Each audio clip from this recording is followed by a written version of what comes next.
Jacksonville, Florida, the sentencing of a woman who kidnapped Shannara Mobley's newborn from a Florida hospital and raised the child as her own should have brought closure to a 2-decade-long nightmare. But Mobley says there has been no storybook ending, and she expects to spend her first child's birthday July 10th just as she has for the last 20 years, alone with her heartache, far away from her daughter.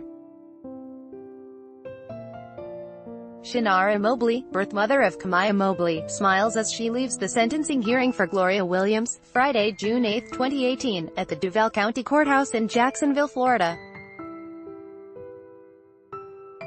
Williams, who kidnapped newborn Kamiyah from a Florida hospital 2 decades ago and raised the child as her own, was sentenced Friday to 18 years for kidnapping, while Vicky, AP, Gloria Williams was given an 18-year sentence last month for the kidnapping of Kamiyah Mobley from a hospital in Jacksonville in July 1998. The 52-year-old Williams testified that she wore scrubs to look like a nurse, put the infant in a bag and secreted her out of the hospital.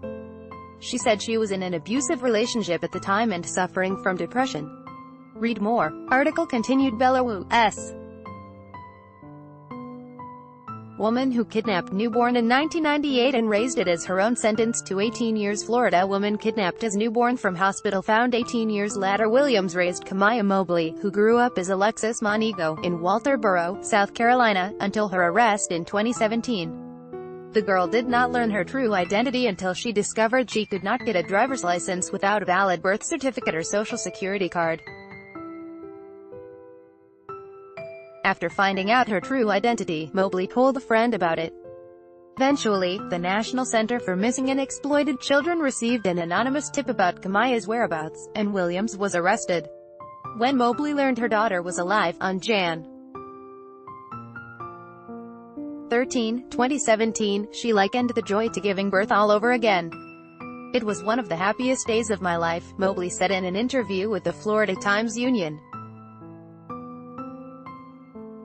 Mobley then learned that her daughter did not immediately alert authorities when she found out she was the child who had been abducted from Jacksonville.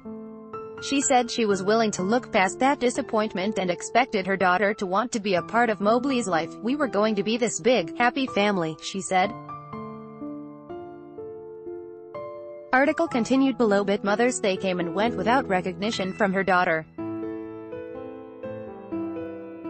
"They currently do not speak," Mobley said, hurt that her daughter had said she hoped Williams would not receive a long prison sentence. "I don't deal with disrespect," Mobley said through tears. "Wish they never would have found her." Mobley said she had been so eager to become a mother when her first daughter was born. "It stung to be considered a suspect during the investigation into the baby's disappearance. Everybody was saying I sold the baby, I gave the baby away," she said. "Come on now, if I thought it was going to be this hard, I could have got an abortion. I could still be running the streets. I could have been doing drugs, drinking, all that. I chose to do right, to have a beautiful baby." Sitting at her kitchen table late last month, Mobley said she was feeling an unbearable weight of stress and depression. She worried about the impact on her other 5 children, who range in age from 3 years old to 15. "I'm still lost," Mobley said. "What did I gain? Nothing." Mobley had this to say to the daughter she lost and then found: "If you want to be Alexis, be Alexis. If you want to be her child, be her child. This is a battle that I can't keep fighting. This is a battle that nobody is going to win."